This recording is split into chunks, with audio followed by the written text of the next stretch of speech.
Bueno, amigos, pues estamos aquí en otra entrevista.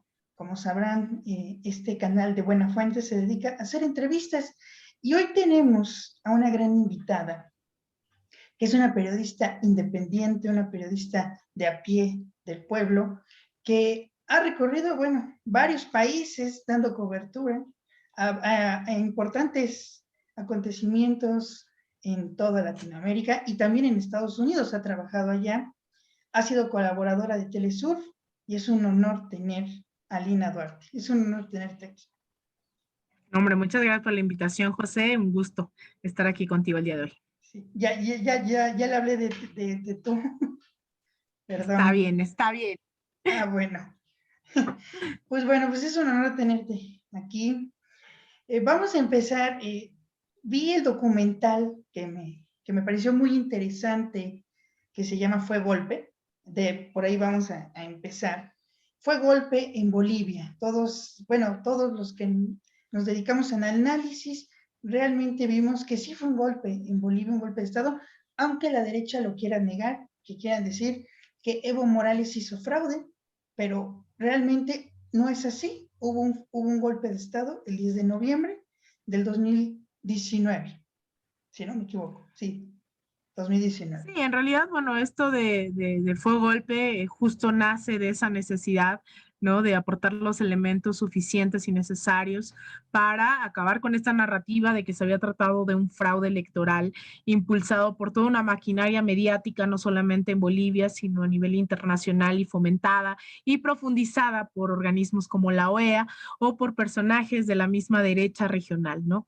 El primer momento en que se anuncia esta renuncia de Evo Morales, empiezan a decir que es una renuncia, como si esta no hubiese sido forzada por las fuerzas policiales y militares de este país, como si esto no viniera después de un proceso de desestabilización del gobierno que ha sido producto definitivamente de lo que tú dices, ¿no? Un golpe de Estado. Es así como yo, conociendo a quien fungió como directora, María Rada, a otro de los productores, Santiago Verón, y decidimos, pues eso, ¿no?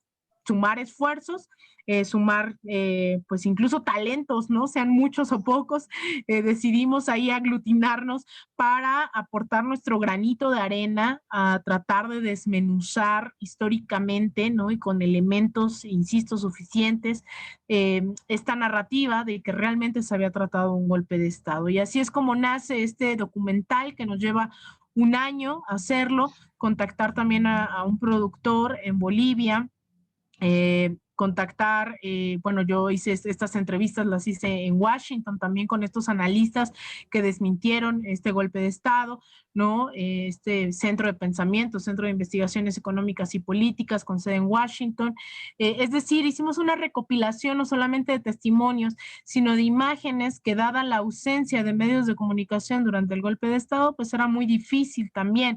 Entonces muchas de ellas son imágenes de celulares, obviamente no están en alta calidad, ¿no? Pero fue la única manera en que en tiempo real se pudo dar una batalla mínima, y digo mínima porque al final pues eso se concretó en un golpe de Estado, no logró acabar con estas narrativas ni con lo que decía los medios internacionales, y que pues al haber esa ausencia de información y haber un montón de material desperdigado por las redes sociales, pues nos damos a la tarea de recopilarlo, de darle un poco este orden, sobre todo tempoespacial, porque también eso es muy importante, ¿no? El ir juntando pieza por pieza para armar todo este rompecabezas, y al final este producto es un producto del cual estamos muy, muy orgullosas y orgullosos de este producto final, que ha sido reconocido por incluso el mismo Evo Morales, ¿no? Quien lo ha difundido a través de sus redes sociales. El presidente Luis Arce Catacora estuvo aquí en México también y lo recibió en sus manos, se lo llevó a Bolivia, ha tenido una muy buena respuesta, no solamente de la izquierda, por así llamarla, boliviana, no solamente que no es menor de las víctimas de este golpe de Estado, sino también de la gente que justamente no tenía las herramientas suficientes para ir desmontando esta narrativa de que había sido un fraude, y nosotros les dimos o tratamos, esa era la intención, de dar esas herramientas para poder desmontar derrotar no solamente a los grupos que operan en Bolivia, sino a estos que se dedican en cada uno de nuestros países a ir replicando este mensaje del supuesto fraude, de la supuesta renuncia, y ha sido muy, muy bien recibido, incluso yo diría, no por cierto grupo de izquierda, sino pues por quienes creemos que hay otro mundo posible, ¿no? Y que aquí están las evidencias de que se estaba tratando de construir algo en Bolivia y solamente a través de estas herramientas pues fascistas, racistas, xenófobas, pues eso, ¿no? Que más que fascistas, pues pudieron echarlo atrás, ¿no? Pero pues el gusto les duró poco, llegaron las elecciones y se comprobó lo que había ocurrido un año antes, que era que el movimiento al socialismo seguía teniendo el respaldo popular. Sin embargo, ahora ya con la presencia, en ese momento a mí me toca ir, bueno, fui como observadora electoral, pues ya con toda esta presencia de observadores internacionales, con medios aliados, por así decirlo, de la verdad, ¿no? De esta verdad que sí era la verdad histórica, no como la que se trató de implementar aquí en México con Ayotzinapa, pero ya con toda esta presencia fue mucho más difícil darle continuidad a un golpe de Estado, que incluso a través de las urnas, que es algo también que sienta precedente en la región, a través de las urnas se logra derrotar, ¿no? Con amplio margen. Y ahí está ese documental que invitamos a la gente que lo busque en Google, que lo busque en YouTube, que lo busque en Facebook. Ahí está disponible, descarga gratuita para que también nos sigan dando sus opiniones, sus comentarios y sobre todo, pues que esto ayude a visibilizar que efectivamente fue un golpe de Estado. Sí, incluso en la descripción de esta entrevista va a estar también para que puedan ir y ver el documental, porque me pareció muy interesante todo lo que estaba ahorita acotando. Sí, es un documental hecho por gente independiente, no es un documental con sello Clio TV, ¿verdad? Realmente es un documental muy, muy bien organizado y trae una línea temporal en donde nosotros nos podemos dar cuenta cómo pasaron las cosas, toda la violencia, ¿no? Y por eso le quería preguntar, ¿cuál era el objetivo de derrocar a Evo Morales? ¿Por qué lo querían derrocar? ¿Y quiénes querían derrocarlo específicamente? Yo creo que el mismo Evo Morales ha sido quien lo ha dejado claro, ¿no? Y que por eso es muy importante también que en México se tenga presente eso. Esto no era un tema de si era carismático o no, no era un tema de si era bueno o malo, era un tema de que estaba afectando los intereses directamente de las oligarquías y sobre todo también de este sector empresarial transnacional que iba en búsqueda de litio boliviano, el cual, valga la aclaración, también tenemos en México y también podría generar ciertas discrepancias a la manera de explotarlo, ¿no? Al momento de explotarlo. Evo Morales lo denunció, intentaron asesinarlo, no solamente intentaron perseguirlo o encarcelarlo. En el momento del golpe de Estado estuvo en disputa absolutamente todo, incluso su vida y de su gabinete más cercano. Hubo persecución, como lo dejamos claro en el documental, en contra de su círculo más cercano, pero también en general de los simpatizantes y militantes del movimiento al socialismo. Les fueron a quemar sus casas, hubo persecución, amenazas de muerte, mucha gente sigue exiliada, incluso aquí en México, a pesar de que ya se culminó este golpe de Estado, hay gente que todavía sigue exiliada. El objetivo detrás de eso era nuevamente volver a antes del llamado proceso de cambio, antes del 2006, ¿no? El volver y dar 2, 3, 4, 10 o los pasos atrás necesarios para poder implementar los privilegios de esa clase que obviamente se vio perjudicada cuando se habla de igualdad, cuando se habla de redistribución de las riquezas, esas oligarquías a las cuales el mismo Evo Morales lo dice claramente, se les dieron muchas concesiones esperando que así se mantuvieran tranquilas, pero entre la ambición y entre el interés de clase que históricamente tiene la burguesía, ellos terminaron operando este golpe de Estado en una clara alianza con el Departamento de Estado, con Washington en la Casa Blanca, es decir, es el mismo menú en contra de todos los gobiernos progresistas, ¿no? En América Latina, al menos desde el 2009, me atrevería yo a decir, bueno, incluso antes, ¿no? Toda esta campaña en contra de Hugo Chávez bueno, no recién es electo, porque la campaña contra Hugo Chávez empezó ya un par de años después de que él asume la presidencia y empieza a hacer cambios, entonces 2000, entre el 99 y el 2002. Sí, él gana la presidencia en diciembre del 2000, de 1998, entra en el poder en 1999 y en lo que él empieza a generar cambios, en abril del 2002 le dan un golpe de Estado. Entonces ahí es como de los primeros ataques más visibles de esta última oleada de gobiernos progresistas, porque en otro momento simplemente eran golpes de Estado y asesinato como Salvador Allende el 11 de septiembre de 1976.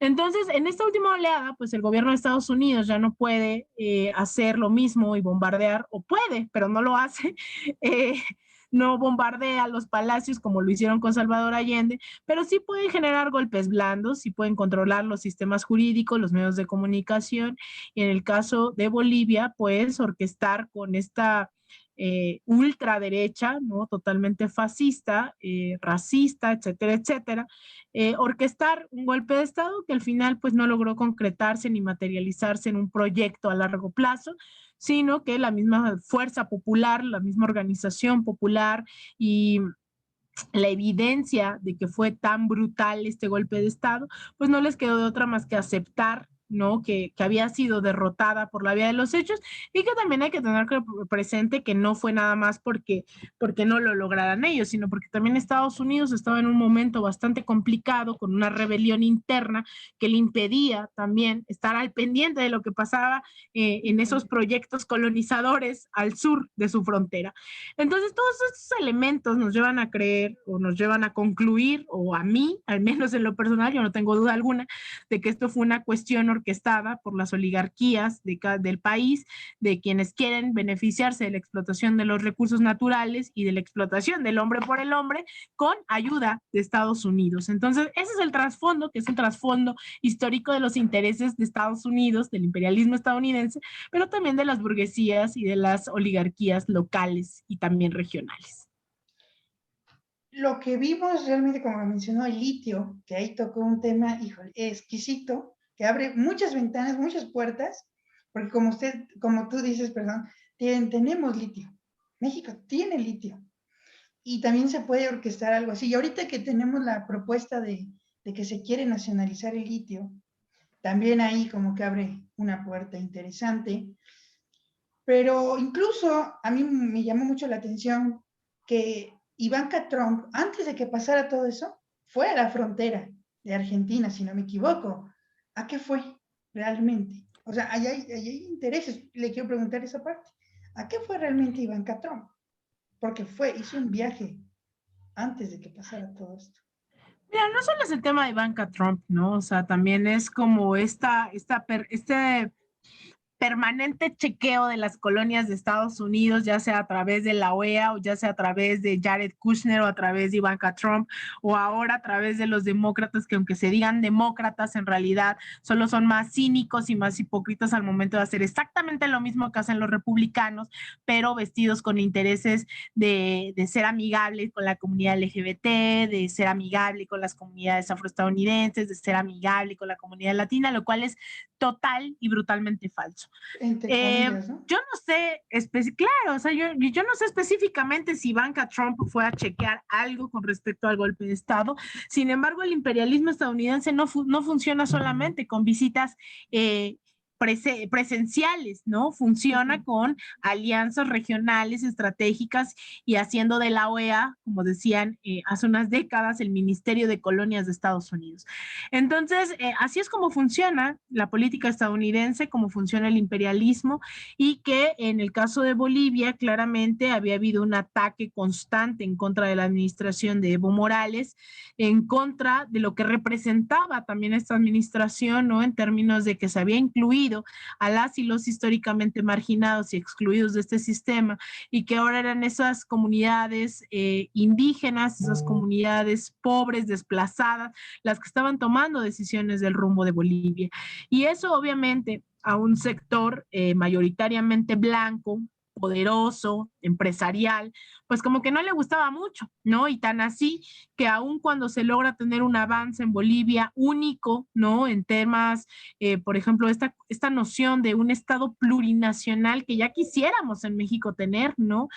Haciendo un poco de justicia y reparación de los daños para las comunidades y pueblos originarios, y que lo más cercano que tuvimos fueron los acuerdos de San Andrés con el ZLN y no se respetaron, pero con este tipo de cosas lo que vemos es que ahora el que las comunidades indígenas formen parte de la toma de decisiones, por ejemplo, lo que representa la huipala, ¿no? Que es la bandera que tengo aquí atrás, esta huipala que es justamente esta representación de las comunidades, los pueblos y las cosmovisiones indígenas, forma a ser parte y una bandera oficial del Estado plurinacional de Bolivia, que hacen los fascistas al primer momento en el que llegan. Claro, la queman, se la quitan de sus uniformes, la prohíben, ¿no? Lo ven como un sinónimo de atraso cultural, ¿no? Y en esta lógica colonizadora solo vale la bandera de Bolivia, la bandera republicana.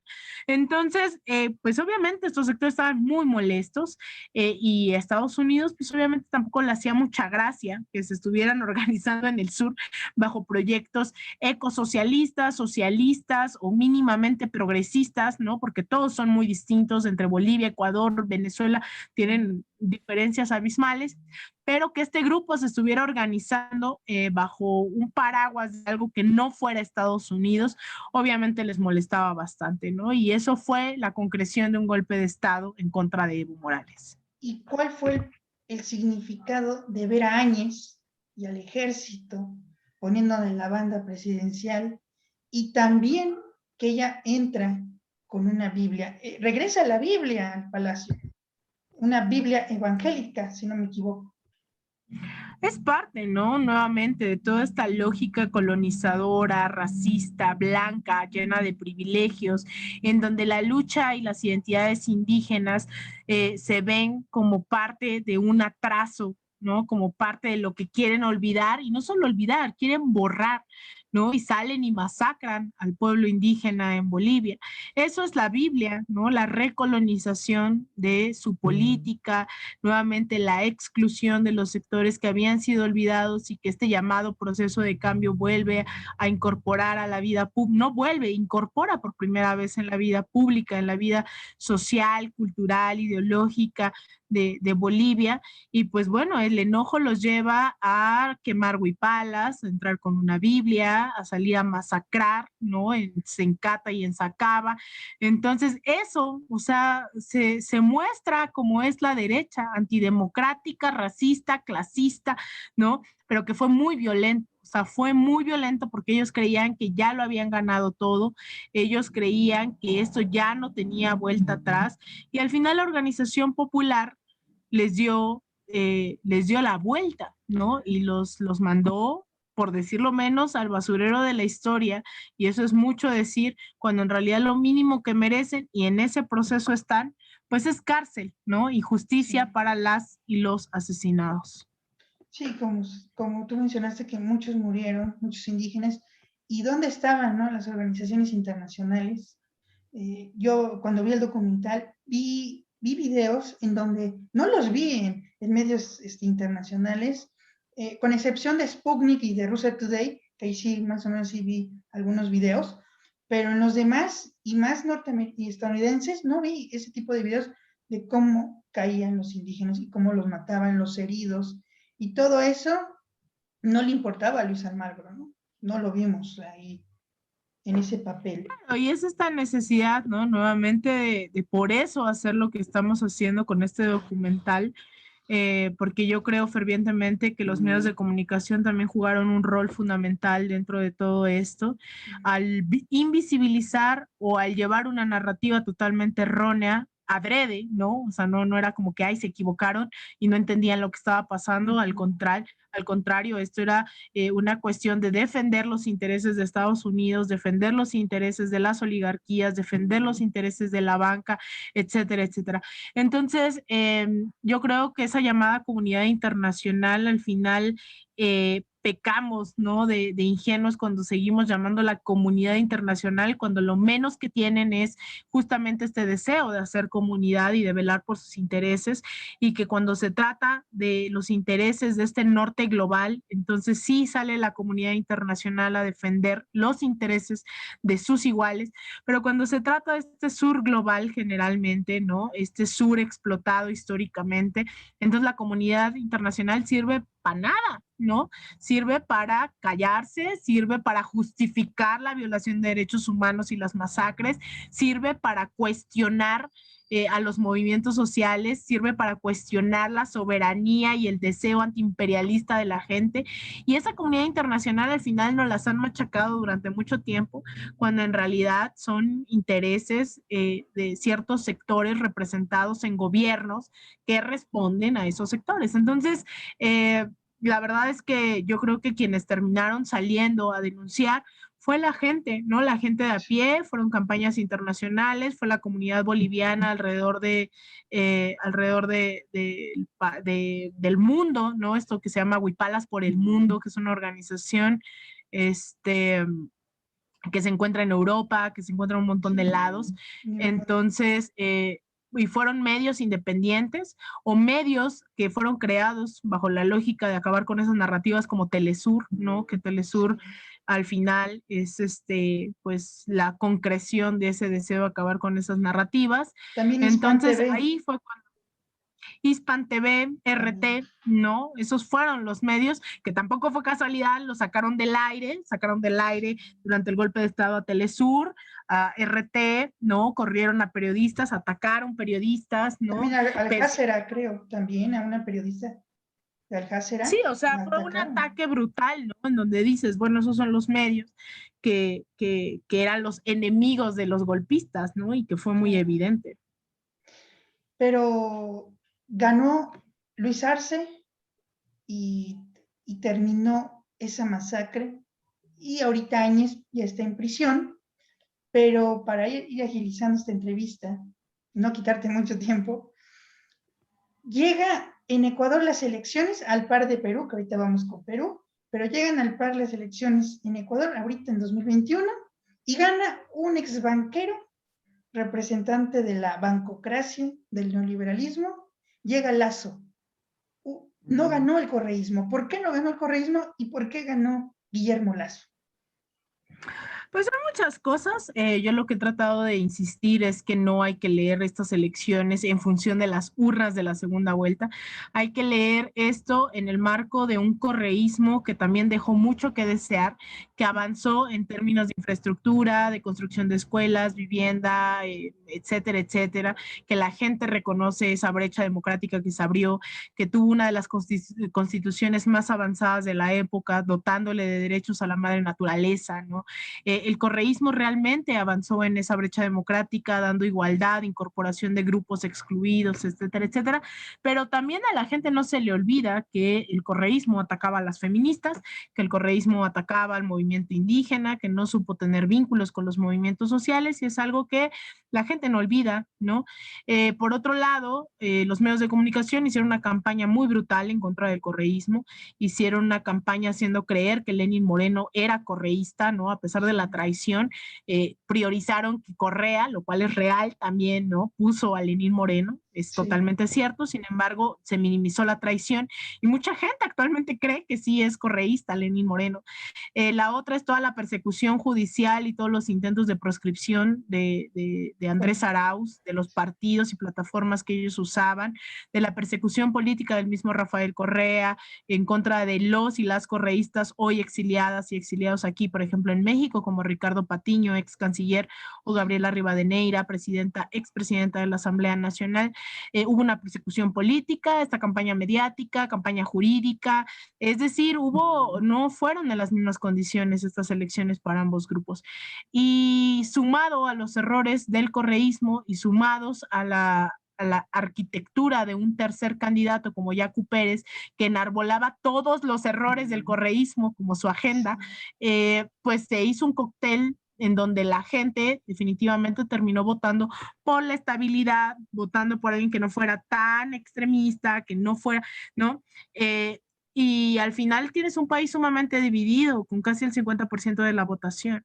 Entonces Sí. yo creo que no hay que olvidar estos errores, no hay que creer como un interés de clase, sino por campañas mediáticas, por errores, etcétera, etcétera, y que no hay que minimizar también el uso jurídico de las instituciones, el uso político de las instituciones en contra de todo aquello que se reivindique de izquierda. Entonces, todos esos factores hicieron que Guillermo Lasso llegara a la presidencia, a pesar de que en la primera vuelta pudo haber ni siquiera pasado, ¿no? Sí. Recordemos, ahí hubo una disputa entre Yacu y Lasso para ver quién iba a la segunda vuelta, y a pesar de eso, quien pasa la segunda vuelta apenas, ¿no? Pasando, es quien gana la presidencia. ¿Y tú crees, ahorita que mencionaste esto raro, porque para mí fue muy raro, crees que hubo una negociación con Yacu Pérez y Lazo? Porque esa segunda vuelta estuvo muy rara. O sea, Yacu Pérez iba, incluso se estaban disputando votos al final. Yo creo que no había necesidad de una negociación. Yo creo que la gente que estuvo harta de los errores del correísmo fue y votó por Lazo, más allá de si por Yacu Pérez o no. Pero también la mayoría de los votantes de Yacu fue y anuló, ¿no? Y eso también le dio muchísima ventaja a Guillermo Lazo. Y de hecho ellos estaban muy peleados en lo público. Yo no sé si en lo oscurito pudieron o no hacer un acuerdo, cuando en realidad pues esos votos por Yacu se tradujeron en votos en blanco o votos nulos, ¿no? Sí. Entonces yo no creo ni siquiera que haya habido un fraude, ¿no? Y el mismo Rafael Correa y Andrés Arauz, a las pocas horas del cierre de las urnas, salieron a declarar y decir nos equivocamos y perdimos, ¿no? En una porque aunque hubiesen habido fraude, yo creo que no tenían la capacidad de movilización, y la otra porque la gente a lo más que llegó su conciencia, dado que el correísmo no fue un proyecto sólido, ¿no? Como ideológico, político, social, cultural, la gente fue como, ay, ya te di mi voto y ya, ¿no? Hasta ahí Sí. llego. Entonces, esas limitaciones, pues me hacen creer que no hubo negociaciones de fondo. En todo caso, yo sí creo que hubo negociaciones de Lenín Moreno con Guillermo Lasso, o de Lenín Moreno con Estados Sí. Unidos en caso de que ganara Andrés Arauz, el saber qué iba a hacer después. Pero la verdad es que fue ciertamente como algo tan eh, alá y se va, ¿no? Tan Sí. tranquilo, que ni la misma izquierda ni el mismo correísmo dudó de los resultados. ¿Y tú cómo ves a Rafael Correa? ¿Crees que él esté analizando esto y reconozca sus errores? Porque yo en lo personal, yo considero que lo veo un poco soberbio, incluso en varias entrevistas, como que dice, bueno, Lenín Moreno, nos quisieron relacionar con él y por eso perdimos, pero todo lo que acabas de mencionar, que no entendieron el feminismo, a los indígenas, como que Rafael Correa como que no hace énfasis mucho en eso. ¿Tú qué opinas? No, Rafael Correa, pues al final tampoco es que sea socialista ni anticapitalista, ni está proponiendo la reforma a este sistema económico. Rafael Correa es alguien sumamente con límites socialdemócratas y liberales, en donde a él no le preocupaba acabar con los empresarios, acabar con la desigualdad, le preocupaba la gobernabilidad, la estabilidad, ¿no? Y eso implicaba alianzas con sectores que a mí no me parece es la forma más revolucionaria de acabar la desigualdad. Entonces, eso también le costó, ¿no? La falta de agudeza política, de un proyecto más sólido y de formación de cuadros, que el mismo presidente no tenía en ese sentido, porque lo que vemos es un Rafael Correa haciendo alianzas con las mismas oligarquías.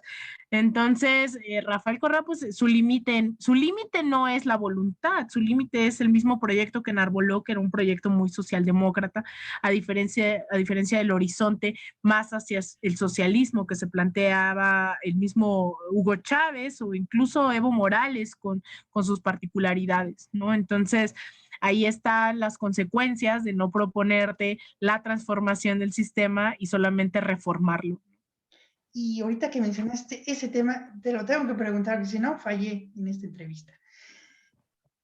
¿Crees que ya hay más presidentes socialdemócratas que con características socialistas? Por ejemplo, Andrés Manuel dicen que no es socialista, que es socialdemócrata. Dicen que Alberto Fernández no es como tal un socialista, como los Kirchner. sino que él trae también como que un socialdemócrata. Como que ya se está perdiendo eso, es una pregunta.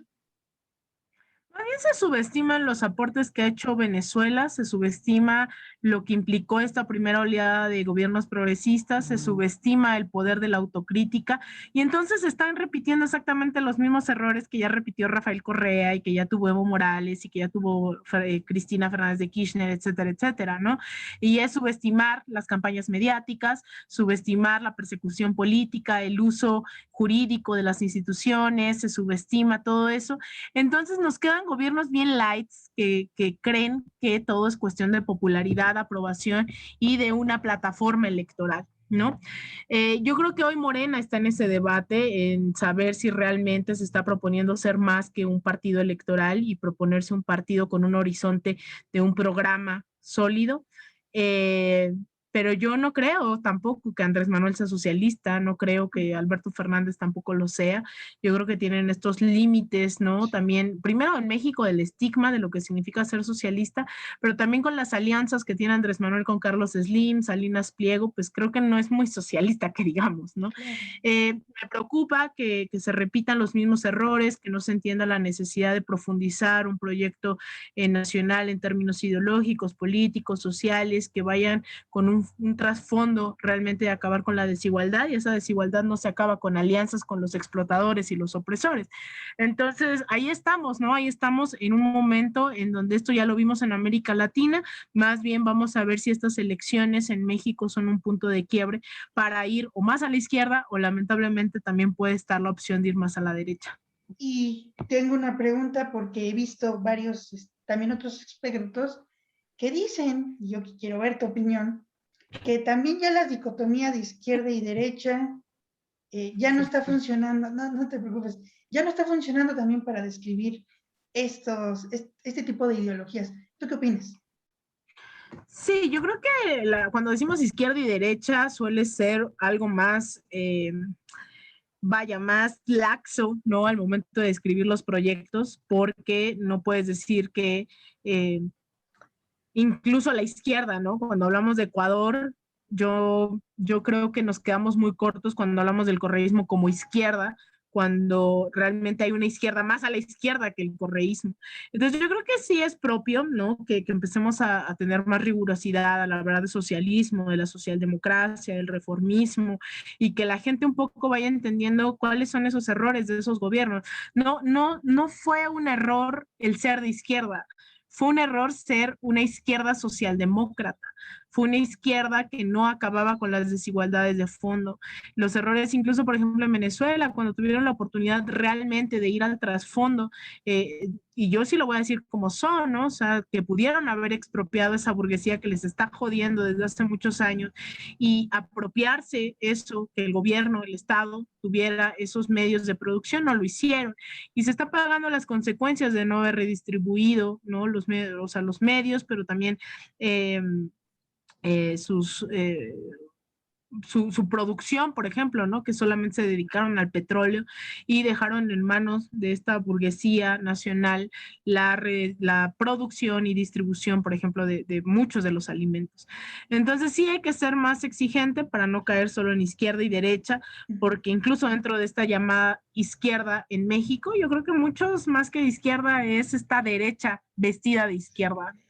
Y te quería preguntar, ahorita que estamos tocando este tema que me parece bien importante tenerlo a la audiencia y más a la juventud, ¿crees que puede haber un sector privado o empresarios que tengan una conciencia social? ¿Que pueda haber buenos empresarios?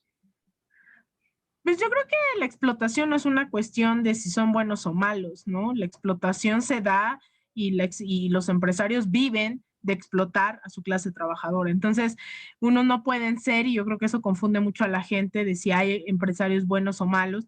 Más bien la pregunta sería si hay empresarios que explotan menos y te caen bien, ¿no? O si explotan más y te caen mal. Yo creo que vivir de la explotación de otra persona no está bien, ¿no? O sea, bajo ese principio, yo creo que la clase empresarial, más que clase empresarial, que a veces lo digo más en términos igual didácticos, ¿no? Pero más allá, o sea, yo creo que la burguesía son los parásitos que no necesitamos. No necesitamos estar trabajando 8 horas y sacar nuestro sueldo en 4 horas y que esas 4 horas extras sean para enriquecer al patrón, ¿no? Yo creo más en la distribución y en la toma de los medios de producción y creo que podemos hacer cooperativas y creo que la clase trabajadora puede ser dueña de su propia fuerza de trabajo. Entonces eso de estar regalando tu fuerza de trabajo a alguien más, pues me hace creer que no es que haya empresarios buenos, ¿no? En todo caso, eso se llaman cooperativas y ahí no hay dueños. Cada quien es responsable de su propia explotación de la fuerza de trabajo. Oh, qué bueno que tocas este punto porque eso abre un gran debate. Sí, un gran debate entre todos y me parece que estés tocando este tema. Y ya para concluir, en Perú gana Pedro Castillo. Ahí es otro escenario y ahí cambia. Pedro Castillo sí es el representante de izquierda que puede irse al socialismo, porque también están diciendo que puede llevarlo a Venezuela. También traen esa campaña de que Perú va a ir a Venezuela. Sí, yo no quiero ser sumamente irresponsable porque yo no tengo como tantos elementos para la descripción del caso de Perú. Lo cierto es que creo que estos debates que se están generando en torno a si va a ser Venezuela o no tienen que ver abiertamente con una cuestión de clase, en donde Pedro Castillo no representa a las oligarquías, pero ni en lo más mínimo, ¿no? Y será bastante controversial y podrá llegar a votar en caballo y etcétera, y no podrá tener incluso un respaldo en redes sociales y aún así pudo haber ganado la primera vuelta. Pero yo creo que quienes están levantando todas estas campañas de indignación, de molestia, de si van a ser Venezuela, etcétera, pues son las mismas oligarquías de siempre que usan a Venezuela como pretexto sin entender qué significa Venezuela, eso me queda clarísimo, pero como parte de esta campaña regional en donde sus intereses pueden verse afectados al no ser gobernados por alguien que les represente y que sea su vocero, pero que todavía vamos a ver cómo se define esto en la segunda vuelta, porque era una infinidad eran 18 candidatos, ¿no? Es una locura. Entonces yo creo que los márgenes de acción para la segunda vuelta son tremendos, ¿no? O sea, hacia dónde se van a ir los votos de los 17 candidatos, 16 candidatos, ¿no? O sea, todavía es muy difícil esa lectura y especialmente en un país como Perú, ¿no? Que sale de una convulsión social para meterse en una peor y que hemos visto en los últimos 2 años que no ha habido nada de estabilidad, gobiernos de 2 días, gobiernos de medio año, o sea, es muy compleja la vida política en Perú como para asegurar que ya todas las cartas están sobre la mesa.